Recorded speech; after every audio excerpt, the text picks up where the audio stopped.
Isang linggo pa lang simula ng maupong Senate President si Senator Tito Soto, umuugong na naman ang posibleng pagpapalit ng liderato sa Senado. Pero giit ng mga taga-minorya, wala silang kinalaman dito.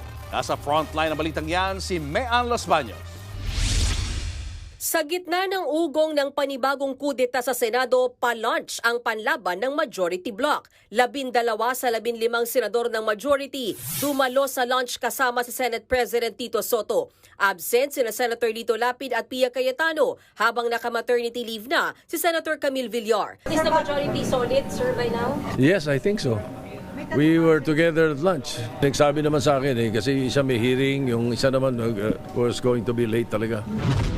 Nitong weekend, umugong ang balitang kudeta sa Senado. Sabi dyan ni Soto, There is no such thing.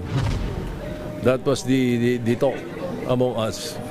ang launch na pinatawag ni Senate President Tito Soto sa mga miyembro ng mayorya, show of force nga ba? Sabi ni Soto, hindi naman daw. Ugali lang niya bilang leader ng Senado na magpatawag ng pulong linggo-linggo. Kanina nag-post naman si Senator Amy Marcos ng litrato ng pulong daw ng anyay Lucky 9 minority. Itinanggi rin ni Senator Amy ang chismis ng kudeta. Ang pinag-uusapan lang namin is staying alive.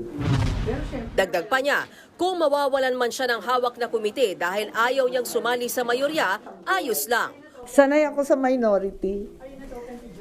Sanay ako sa oposisyon. Pag sinabi ng jowa mo, ayaw ko na sa'yo, magpupumilit ka pa. Wala rin daw alam sa issue ng kudeta si Senator Dante Marcoleta.